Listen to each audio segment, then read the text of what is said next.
안녕하십니까? 스승명 신우 여러분 반갑습니다. 이정도 목사입니다.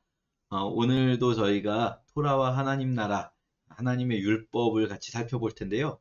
오늘은 많이 들어는 봤을 정한 사람과 부정한 사람을 나누는 이 깨끗함과 더러움에 관한 것들을 좀 살펴보도록 하겠습니다.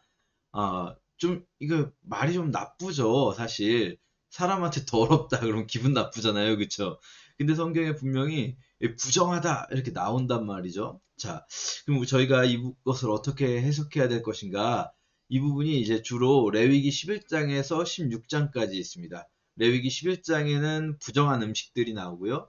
그리고 12장에서는 산모의 부정, 그리고 13장에서 15장까지 이제 13, 14장, 그리고 15장 해서 전염병이 이제 두 종류가 나와요. 크게는 하나는 이제 한센병, 그리고 또 하나는 유출병 이렇게 나오는데요. 저희가 이 하나하나 살펴보기 전에 먼저 큰 틀에서 이게 갑자기 레위기에 왜 나오는가 이 부분을 좀 살펴볼게요. 레위기 저희가 이제 11장부터 15장까지 정한 사람과 부정한 사람 나온다 말씀드렸는데 보통 학자들은 레위기 이 앞부분 1장부터 16장까지를 제사법전이라고 부릅니다. 제사에 관한 법들이 이 11장부터 16장까지 모여 있고 먼저 레위기 시작하자마자 나오는 게 5대 제사에 대한 설명이에요. 이거 나중에 저희가 이제 다루게 될 거예요. 한 장 한 장씩 그냥 딱 간편하게 번제, 소제, 화목제, 속죄제, 속건제 이렇게 해가지고 한 장 한 장씩 나오고 그리고 구속규례들 쭈르륵 나와서 1장부터 7장까지 5대 제사가 나옵니다. 그리고 나서 이제 제사가 있으면 제사법을 주신 다음에 뭐가 있어야 되냐면 제사를 집례할 사람이 필요하잖아요. 그래서 제사장 위임식이 있습니다. 8장부터 10장까지 아론과 그 아들들에게 제사장 위임식을 하거든요. 그리고 제사장 위임까지 했으면 그 다음에 뭘 해야 될까요? 제사를 드려야 되잖아요. 그런데 16장에 첫 번째 제사가 있어요. 16장에 가서야 첫 번째 제사가 있다. 이게 되게 구조가 여러분 이상하지 않습니까? 5대 제사 방법을 알려주시고 제사장을 위임했으면 첫 번째 제사를 드리면 되는데 그 제사 사이에 왜 정한 사람과 부정한 사람 규례가 들어있을까? 이 부분은요. 제사의 첫 번째로 이제 제사를 드릴 건데 제사에 참여할 수 없는 사람을 규정한 거예요. 이런 사람들은 제사에 참여할 수 없다. 제사 참여 금지 이렇게 되는 거죠. 그러면 저희가 이 지금 오늘 볼 정한 사람과 부정한 사람의 규례가 왜 필요한가? 첫 번째 제사를 드리기 전에 먼저 제사에 참여하지 말아야 할 사람들을 알려주는 부분이다라고 저희 생각을 해볼 수가 있습니다. 자, 그러면 이제 이 제사에 참여할 수 없는 사람들 하나하나 볼 텐데요. 먼저 부정한 음식. 11장에 나오는데 이제 신명기에도 나오지만 레위기 11장에 나오는데 이거 좀 깁니다. 본문이 11장 한 장이 굉장히 길어요. 상대적으로 12장은 되게 짧습니다. 출산한 여성에 관한 규례 하나만 딱 나오는데 이 부정한 음식들 한번 살펴보도록 할게요. 대충은 아마 많이 들어보셨을 텐데 하나하나 좀 살펴보도록 하겠습니다. 먼저 저희가 그 전에 기억해야 할 것이 있어요. 저희가 처음 말씀드렸던 게 율법을 해석할 때 저희는 예수님의 방법을 따라서 해석을 합니다. 그런데 예수님께서 뭐라고 하셨었냐면 입으로 들어가는 것이 사람을 더럽게 하지 않는다 말씀하셨어요. 이게 이제 바리새인들이 보는 부정함과 예수님이 보는 부정함. 예수님이 율법을 무시하시는 분이 아니라고 말씀드렸었죠. 예수님 율법을 무시하시는 게 아니라 율법을 다른 방식으로 해석하시는 거예요. 바리새인들과. 자, 그럼 이게 어떻게 다른 방식으로 해석되는가? 바리새인들은 어떻게 생각했냐면 이 부정한 음식이라고 규정된 이 레위기 11장의 음식들을 먹으면 사람이 부정해져서 영적으로 부정해진다. 이렇게 해석을 했어요. 근데 예수님께서는 뭐라고 하시냐면 어떤 음식을 먹는 걸로 인해서 사람이 영적으로 부정해질 수는 없다라고 말씀하신 거예요.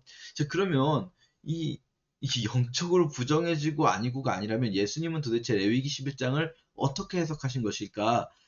음식들을 한번 살펴볼게요. 자, 먼저 육지짐승들 볼게요. 육지짐승은 두 가지 기준입니다. 3절에 보시면 굽이 갈라지고 색임질하는 것. 이 두 가지예요.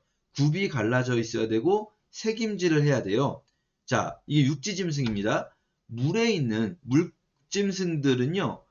지느러미가 있고 비늘이 있어야 됩니다. 지느러미가 있고 비늘이 있어요. 자, 그리고 새 중에는요, 새는 그래 육지짐승하고 물짐승은 기준을 줬어요. 굽이 갈라지고 새김질하는 것, 그리고 비늘이 있고 지느러미가 있는 것. 그런데 새는요, 그러지 않고 종류별로 사실은 이거 거의 다 금지돼요. 거의 다. 장거리를 이동하는 거의 모든 새는 금지됩니다. 자, 그리고 곤충은요, 날개가 있고 네 발로 기어다니는 곤충은 먹으면 안 돼요. 특히 날개가 있는데 기어다닌다는 건 무슨 말이냐면요. 날지 않고 이 네 발로 기어다니는 거예요. 날개가 있는데 날지 않아요. 그런데 뛰는 다리가 있는 것은 먹어도 된대요. 21절에 보시면. 뛰는 다리가 뭡니까? 메뚜기 같은 거죠. 메뚜기. 이렇게 긴 뒷다리가 있는 것들. 자, 지금 살펴보셨는데 어떻습니까? 눈치 빠르신 분들은 이제 감이 올 수 있어요. 자, 먼저 육지생물부터 볼게요. 육지생물 아까 기억나십니까? 색임질. 여기서 사실 색임질이라고 번역된 단어는요, 우리가 흔히 말하는, 진짜 이 반추동물, 색임질을 실제로 하는 동물들을 이야기하는 건 아니고요. 이 단어는 입에서 오랫동안 씹는 걸 이야기합니다. 오랫동안 씹고, 이게 넣었다가 다시 빼서 씹든지 아니면 그냥 계속 씹든지, 어쨌든, 색임질을 하고 굽이 갈라진다. 자, 여기에 해당하는 먹을 수 있는 게 뭐가 있냐면, 대표적으로 소나 양 같은 것은 먹을 수가 있어요. 그런데 먹을 수 없는 것이 뭐가 있을까요? 먹을 수 없는 것 대표적으로 돼지고기 먹을 수 없어요. 소나 양은 먹을 수 있는데 돼지는 먹을 수 없다. 자, 그리고 물에서 사는 것들을 생각해 볼게요. 비늘이 있고 지느러미가 있는 것은요, 주로 바다에서 나는 생선은 먹을 수가 있어요. 그런데 민물 생선은 보통 비늘이 없는 게 많죠? 못 먹습니다. 민물 생선 메기류 못 먹어요. 그래서 이스라엘 요단강에 가면 메기같이 생긴 것들이 엄청 큽니다. 먹질 않으니까 메기류 못 먹고요. 그리고 조개류, 어패류 못 먹습니다. 어패류는 지느러미도 없고 비늘도 없잖아요. 못 먹습니다. 자, 그리고 곤충 생각해 볼게요. 곤충. 뛰는 다리가 있는 거. 메뚜기 먹을 수 있죠. 그런데 뛰는 다리가 없이 날개 달리고 다리로 기어다니는 것들 뭐가 있습니까? 바퀴벌레라든지 풍뎅이 못 먹습니다. 그쵸? 자, 새 종류는요. 아까 금지된 것들은 주로 장거리를 날아다니는 것들, 멀리 날아다니는 것들은 못 먹어요. 먹을 수 있는 것들은 그 뭐죠? 텃새죠, 텃새. 메추라기 먹을 수 있습니다. 그리고 닭 먹을 수 있습니다. 예, 오리 먹을 수 있어요. 자, 이게 무슨 차이가 있을까요? 지금 먹을 수 있는 동물과 먹을 수 없는 동물들. 돼지는 먹을 수 없는데 소나 양은 먹을 수 있다. 조개 못 먹고 민물 생선 못 먹는데 바다 생선 먹을 수 있다. 닭은 먹을 수 있는데 멀리서 날라온 새들은 못 먹는다. 박쥐도 못 먹어요. 자, 여러분, 감이 오십니까? 함부로 먹으면 병 걸리는 음식들, 제대로 익혀 먹지 않으면 병 걸리는 음식들이에요. 여러분, 메뚜기 먹을 수 있습니다. 어렸을 때 메뚜기 드셔보신 적 있으십니까? 저는 먹어봤었는데요. 메뚜기 술안주로 드십니다. 풍뎅이 먹으면 안 됩니다, 여러분. 풍뎅이나 바퀴벌레 드실 수 없습니다. 바퀴벌레를 먹는 영화가 있긴 했었죠. 그러나 먹으면 안 됩니다. 병 걸릴 수 있어요. 지금 무슨 얘기냐면요. 돼지고기는 제대로 익혀 먹지 않으면 병 걸릴 수 있어요. 소고기, 양고기 괜찮아요. 약간 덜 익혀 먹어도 괜찮아요. 닭고기 괜찮아요. 새들은요, 멀리서 날아오는 새들, 얘네들이 어디서 뭐 먹고 오는지 모릅니다. 조류독감 위험해요. 얘네들이 어디서 전염되어 오는지 알 수가 없어요. 이거는요, 질병에 관한 위생규례라고 할 수 있습니다. 그래서요, 예수님 시대만 해도 이게 이 율법으로부터 예수님까지만 해도 1500년이에요, 여러분. 저희가 보통 구약이나 신약이나 비슷한 시기라고 생각하는 우리한테는 다 옛날이니까 비슷한 시대라고 생각하는 경향이 있는데요, 여러분. 예수님 시대부터 율법까지의 시간상의 차이가 거의 우리가 예수님을 바라보는 시간상의 차이, 물론 조금 더 깁니다만 우리가 지금부터 1500년 전이라고 생각을 해보세요, 여러분. 완전 다르잖아요. 율법의 시대만 해도 이 음식들을 제대로 안쪽까지 익혀 먹기가 어려웠을 거예요. 그냥 불에다가 직화구이로 해 먹었을 텐데 직화구이는 겉은 타고 속은 안 익고 이렇게 되지 않습니까? 예수님 시대에만 해도 제대로 익혀 먹을 수 있는 기술이 있었겠죠. 그러니까 예수님은 이제 더 이상 음식 먹는 걸로 사람이 더러워지지 않는다라고 말씀을 하신 거예요. 그런데 여기서 더러워진다는 것, 바리새인들은 어떻게 해석한 거냐면 이 위생규례로서 본 게 아니라 그냥 더럽다. 그럼 무조건 더러운 거예요. 그냥 문자적으로만 무조건 해석을 하는 거죠. 그러니까 사람이 더러워진다라고 본 거예요. 부정해진다.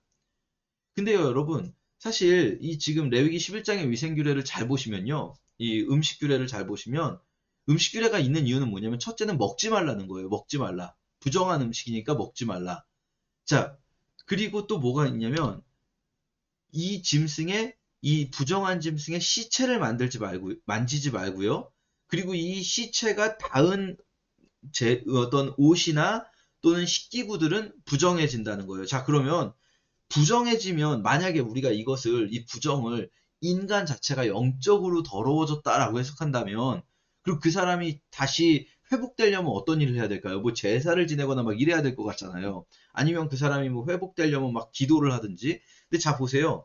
부정해진 이런 짐승의 주검에 닿거나 이런 걸 먹었거나 해서 부정해진 사람은 어떻게 됩니까? 11장 31절 보시면 저녁 때까지만 부정해요. 저녁 때까지만. 그리고 부정한 기간 동안에는 격리되고 아까 말씀드렸듯이 제사에 참여할 수가 없어요. 부정한 시간 동안에만 일정 시간 동안에만 부정해요. 그리고 부정하게 되었을 때 제사를 드려서 깨끗해지는 게 아니라 오히려 제사에 참여할 수가 없어요. 만약에 이 부정함이 어떤 영적 부정함이라면 이런 식으로 시간 저녁 때까지 지났다고 해서 회복되는 거 이상하잖아요. 지금 무슨 얘기입니까? 이 사람이 이런 어떤 그 바이러스라든지 세균을 가지고 있을 수 있는 동물이나 어떤 부정한 음식들 혹은 이런 이 동물들의 시체에 닿았다면 이 사람은 잠시 격리돼야 돼요. 이것이 없어질 때까지. 이때는 이 세니타이저가 없었잖아요. 소독제가. 그러니까 이 사람이 좀 격리돼 있을 필요가 있는 거예요.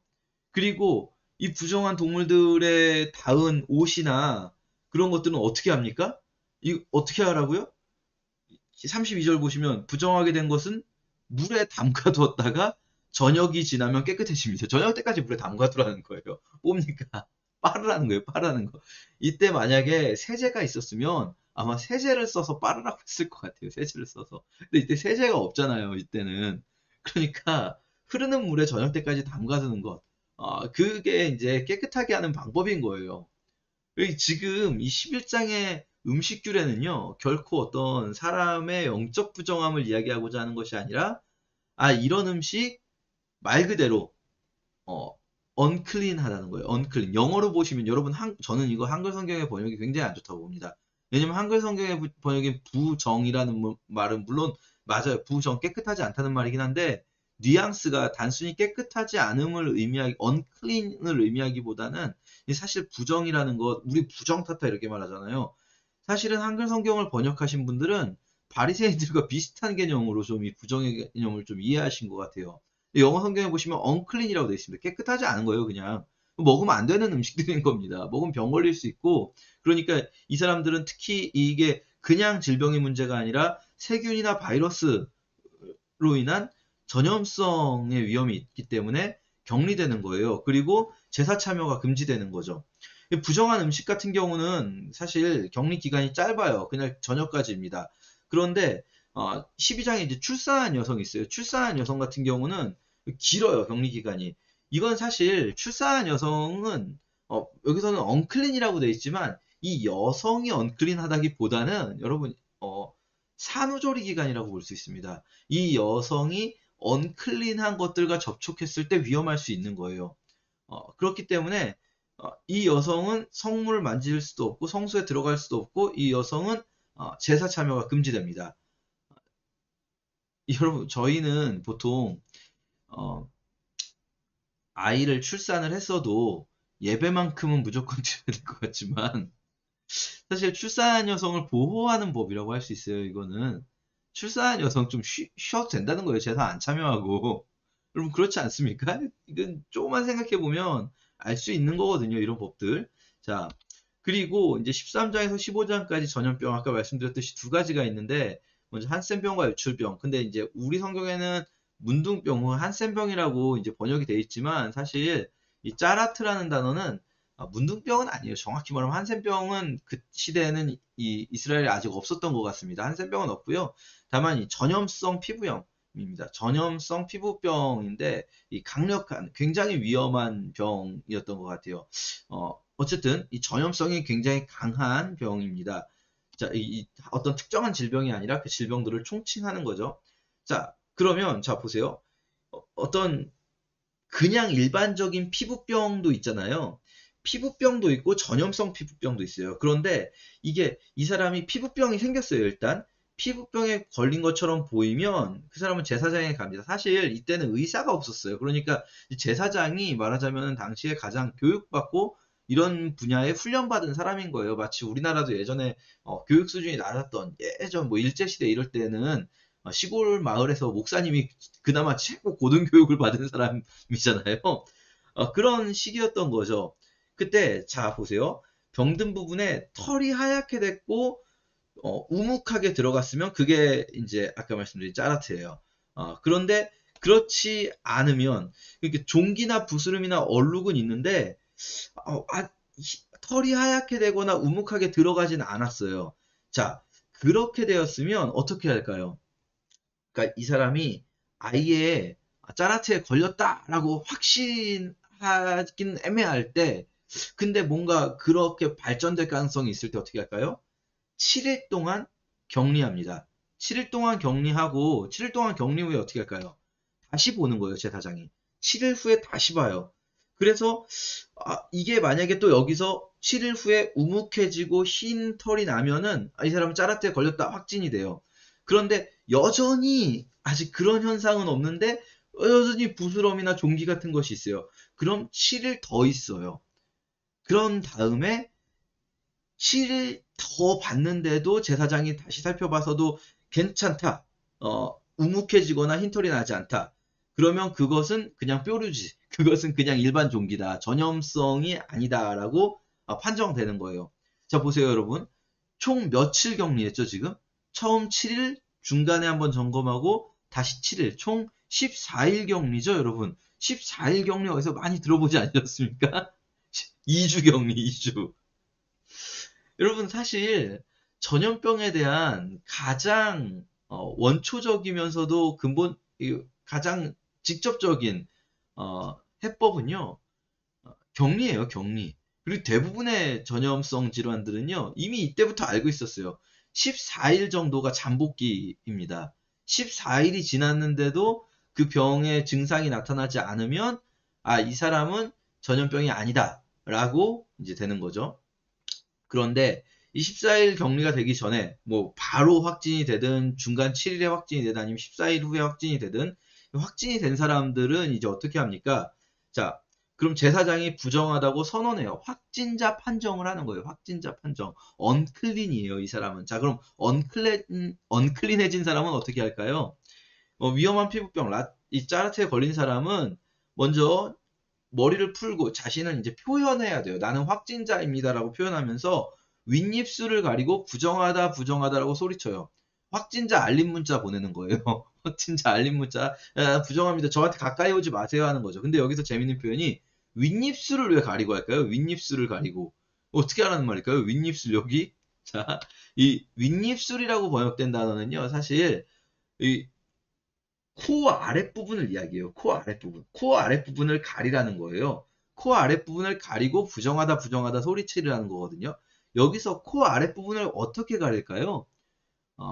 손으로 가린다고 생각하시면 안 돼요, 여러분. 이거 이상하지 않습니까? 왜, 의미가 없잖아요. 왜 가리는지. 소리치는데 소리를 막으려고 하는 것도 아니고. 이거 뭘까요, 여러분? 마스크 쓰라는 겁니다. 마스크 쓰고 확진자 알림 문자 보내라는 거예요. 마스크 쓰고. 이 사람은 지금 전염병에 걸렸기 때문에 윗입술을 가리라는 말은 아마도 옷깃 같은 거, 천 같은 걸로 이렇게 가리라는 걸 거예요. 이 얼굴 하관 부분을. 그리고 부정하다라고 말하고 진 바깥으로 나갑니다. 여러분 주의하셔야 돼요. 이 사람은 완전히 버리는 게 아닙니다. 떠나가는 게 아니라 광야에서 이제 진영 생활을 하잖아요. 텐트 치고 같이 모여 살 때 진영 바깥에서 이 진영을 따라오는 겁니다. 같이. 왜냐면 격리되어 있는 거예요. 그러다가 다 나으면 다시 진영으로 돌아와요. 이 사람한테 음식도 제공이 똑같이 됩니다. 자, 지금 여기 나온 이 부정하다라는 사람들 어떤 경우인지 아시겠죠? 다른 사람에게 병을 옮길 수 있거나 혹은 출산한 여성처럼 자신이 어떤 질병에 취약한 상태인 거예요. 이들은 격리될 필요가 있습니다.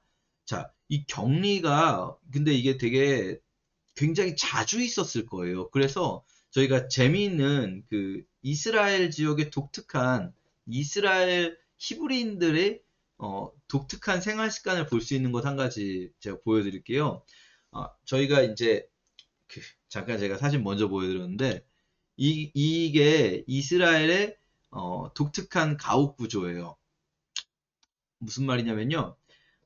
저희가 이제 보통 이스라엘에 가면은 유적지를 텔이라고 부릅니다. 텔. 텔이 무슨 말이냐면 언덕이란 뜻이거든요. 왜 유적이 언덕이 되냐면 사람 살만한 땅에는 먼저 사람들이 살잖아요. 한 시대. 근데 이 시대가 지나고 나면 흙이 덮이고 또 그 위를 덮고 다시 도시가 세워지고 또 그 위를 덮고 다시 도시가 세워지고 이런 식으로 올라가다 보면 언덕이 되는 경우가 있어요. 그러면 이제 그걸 텔이라고 합니다. 그래서 대부분 이스라엘의 유적지들은 뭐 브엘세바 할 때 텔 브엘세바 이런 식으로 말하거든요. 텔 아라드 뭐 이렇게 말하는데 이 텔들을 파면 그 유적의 그 층별로 시기를 구분할 수가 있어요. 이건 몇 세기, 이건 몇 세기, 여긴 몇 세기다. 여리고 같은 경우는 여리고는 사실 되게 사람 살기 좋은 지역이거든요. 그래서 가장 오래된 인류 역사에서 가장 오래된 도시 중에 하나입니다. 그런데 굉장히 층위가 많아요. 굉장히 층위가 많기 때문에 이 유적을 발굴해 나가면서 여기는 몇 세기, BC 몇 세기의 층이다. 여기는 BC 몇 세기의 층이다. 이렇게 구분하는데 이스라엘 땅에 이 지금의 이스라엘 지역, 그 팔레스틴 지역에 히브리인들, 이스라엘 사람들이 처음부터 정착했던 게 아니잖아요. 이스라엘 사람들이 정착한 건 출애굽 이후입니다. 그러니까 아주 멀리 잡으면 BC 15세기, 가까이 잡으면 BC 12세기 정도 되는데 대체적으로 12, 13세기, BC 12, 13세기 정도로 봐요. 자, 그러면 BC 12, 13세기 이후에 그러니까 출애굽하고 사사시대인 거죠. 자, 그 사사시대 그쯤에 이스라엘 고시대층에 독특하게 나타나는 구조가 사방 구조라는 거예요. 아까 보여드린. 무슨 말이냐면요. 이 맨 위에 있는 게 가장 기본적인 사방 구조입니다. 네 개의 공간으로 나눠져 있다는 거예요. 이게 four room이라고 이제 영어로 four room이라는 말을 한글로 번역하다 보니까 사방 구조, 사방 가옥 이렇게 번역을 하는데 사실 이 room이라는 말은 방은 아니고요. 우리가 생각하는 방은 아니고 여러 개의 방으로 나눠져 있을 수도 있어요. 이런 거 보시면. 그런데 어쨌든 공간, 네 개의 공간으로 나눠져 있다는 겁니다. 이게 제일 기본적인 사방 구조. 그리고 그거를 약간씩 변형을 하죠. 이 사방 가옥들이 있는데 보시면 이게 사방 가옥 어떻게 생겼는지 아시겠죠? 근데요. 이렇게 이제 사방 구조 가옥이 되는 겁니다. 가운데는요. 잘 보시면 돌이 깔려 있지 이게 돌이 약간 깔려 있는데 보통 돌이 안 깔려 있는 경우가 많아요. 가운데는. 그리고 이 가운데 그 가운데 공간 같은 경우는 흙으로 되어 있고 음식 해먹은 탄 흔적들이 있는 경우가 많습니다. 그러니까 여기는 아마도 마당이었을 걸로 추측해요. 마당. 그리고 이 부분은 천정이 뚫려 있을 것이다. 왜냐면 이게 음식을 해먹으려면 연기가 나가야 되잖아요. 그렇기 때문에 굴뚝을 만들었을 수도 있겠지만 그 시기에 이게 BC 12, 13세기 여러분 청동기 시대거든요.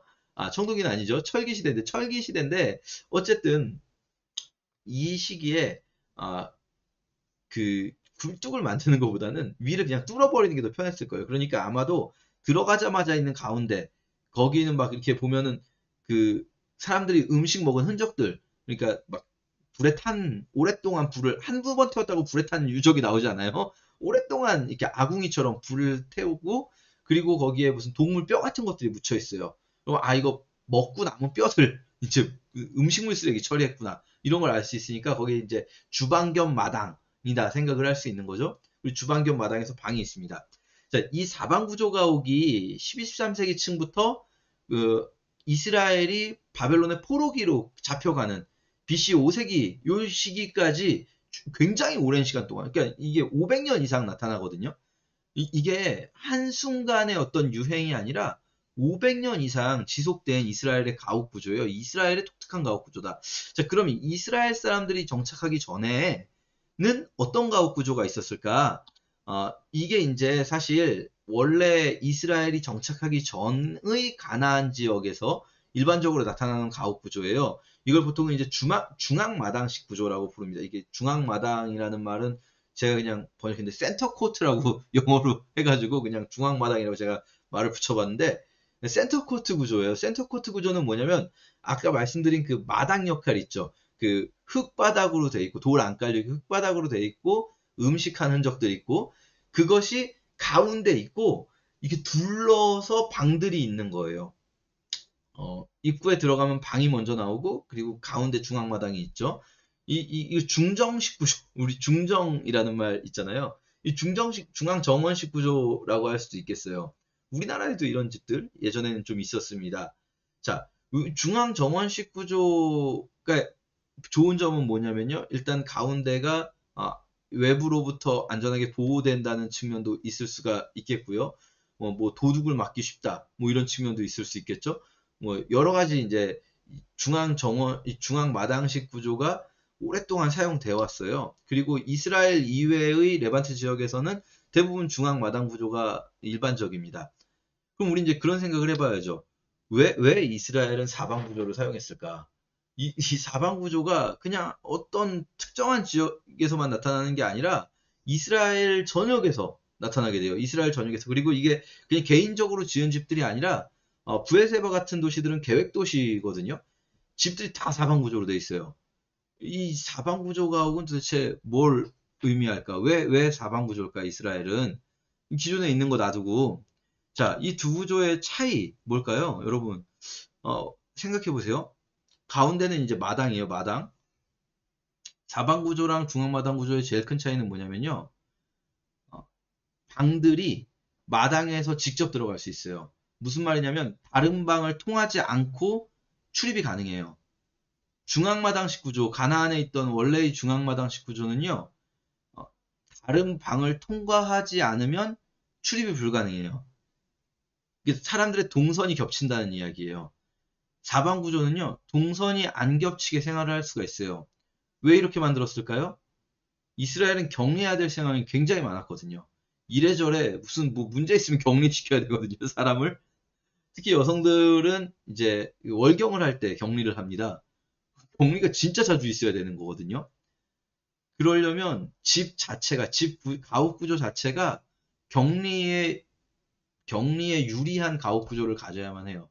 다른 사람하고 겹치지 않게 식당에 갈 수 있어야 되고, 다른 사람하고 동선이 겹치지 않게 화장실에 갈 수 있어야 돼요. 화장실 갈 수 있어야 되잖아요. 화장실이 이제 집 밖에 있으니까. 화장실을 가려면 다른 사람하고 동선이 겹칠 수밖에 없어요. 중앙마당 구조에서는. 사방 구조는 이스라엘이 얼마나 격리를 중요하게 생각했는가를 보여주는 겁니다. 자, 여러분 지금까지 이제 한 것들 이렇게 정리를 해보면, 이스라엘 사람들은요 격리의 조상이라고 할 수 있어요. 우리가 지금 이렇게 보고 있잖아요. 이 현대 사회에서 이 격리 얼마나 중요한, 그러니까 지금도 전염병을 이기는 방법은요 격리가 1번이에요. 지금도요. 고대에도 마찬가지였습니다. 자, 그런데 우리가 이 생각을 해봐야 돼요. 어, 모든 율법은 어떤 것 하나에 집중되어 있다고 말씀드렸었냐면요. 이웃 사랑이라고 했어요. 모든 율법은 내 이웃을 내 몸과 같이 사랑하라 한 말씀 속에 다 들어있다라고 예수님도 바울도 야고보도 다 이렇게 말해요. 모든 율법의 핵심에는 내 이웃을 내 몸과 같이 사랑하라가 있다. 자, 그것과 지금 우리가 본 이 부정한 사람의 어떤 언클린의 규례는 무슨 관계가 있을까요? 위생 관리도 이웃사랑의 방법이라는 거예요. 우리가 나는 막 먹고 싶은 거 먹고 싶고, 막 내가 편한 대로 살고 싶고, 내가 막 이렇게 막 그냥 나다니고 싶고, 그럴 수 있잖아요. 사실은 이 격리는요, 굉장히 나를 불편하게 하는 거예요. 그런데 내가 스스로 격리될 때, 이것이 내가 이웃을 사랑하는 방법이 될 수 있는 거예요. 제가 사실 이 부분을 저는 이 율법 강의를 한 5, 6년 전부터 했거든요. 근데 그때는 이 부분을 말씀드리면 지금 요 포인트, 이 위생규례도 이웃사랑의 방법이다. 이 부분이 되게 설득력이 없었어요. 저도 사실 그냥 이렇게 말하지만 그게 그렇게 크게 와닿진 않았고 들으시는 분들도 이거 진짜 와닿지 않게 들으셨거든요. 이 위생규례와 격리규정이 이웃사랑의 방법이다 말씀드리면 그냥 그런가 보다 하고 마셨어요. 근데 여러분 이웃사랑의 방법인 거예요, 이게. 이게 얼마나 중요한 이웃사랑의 방법입니다. 특히 고대 사회에서는요, 전염병은 목숨을 앗아갈 수도 있는 정말 위험한 일이었어요, 고대 사회에서는. 이웃사랑이라는 게 또 우리가 어떤 신앙생활을 제대로 한다는 게 그냥 말로만 사랑하고 또는 뭐 어려운 사람을 도와주는 것 이것만이 이웃사랑이 아니라 물론 어려운 사람 도와주는 것 굉장히 중요합니다. 나중에 이야기하겠지만 이 제일 중요한 것 중에 하나죠. 근데 이것만이 아니에요. 이웃사랑은요 굉장히 다양한 영역을 포함하고 있습니다. 그러니까 율법이 이렇게 다양한 거예요. 어, 많은 분들이 이웃사랑 그럼 떠올리는 게 어려운 사람 도와주는 것 이것 생각하시니까 율법의 그 폭넓음을 이해를 못해요. 율법은요, 굉장히 다양한 삶의 영역 속에서 우리가 어떻게 해야 이웃을 사랑할 수 있는가를 고민하면서 하나님이 우리에게 주신 법인 거예요. 자, 마치면서 요것 한 가지 질문 드려볼게요. 여러분 스스로 대답하실 수 있으시겠습니까? 전염병에 걸린 사람은 왜 제사에 참여할 수 없을까요? 전염병뿐 아니라 지금 우리가 11장부터 16장까지 본 이 사람들은 왜 제사에 참여할 수 없을까요? 제사 규정에 이게 있는 거잖아요. 이 사람들은 제사에 참여하지 말라고 있잖아요. 왜 있을까요? 거꾸로예요. 이 사람들이 제사에 참여하는 것이 이 사람들이 더러워서 이 사람들을 쫓아내려고 니네는 더러우니까 우리랑 예배를 드릴 수 없어. 이게 아니라 영적으로 부정해서가 아니라 공동체의 건강을 위해서 제사보다 저희 지난 시간에 한 거죠. 제사보다 하나님의 뜻은 인간을 사랑하시는 거예요. 이 제사라는 게 이 공동체의 안녕과 건강을 해쳐가면서까지 할 일이 아닌 거예요. 그런데 만약에 이 규례가 없다고 해보세요. 이 레위기 11장에서 16장 규례가 없으면 내가 생각하기에는 나 지금 전염병 걸려가지고 위험할 것 같은데 나 때문에 다른 사람이 위험해질 수 있을 것 같은데 어떡하지라고 고민해도요. 만약에 레위기 11장부터 16장 규례가 없으면 제사에 빠질 수가 없어요.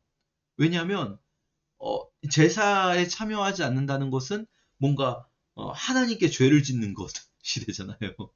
그러면 우리는 이렇게 생각할 수 있어요. 내가 거기 가서 죽더라도 거기 가서 예배를 드려야 되지라고 생각을 할 수가 있어요. 네, 여러분 하나님이 원하시질 않아요. 하나님께서 너 나오지 마. 괜찮아. 너 쉬고 있어 집에서. 이것은 그들에게 나쁜 게 아니에요. 그들을 위하고 공동체를 위하는 거예요. 너 힘들잖아. 산모 같은 경우는 특히 그렇죠. 산모는 어떤 뭐 이 사람이 뭐 더러워서가 아니라 정말 말 그대로 쉬라는 거예요. 산모는 힘든데 나오지 마.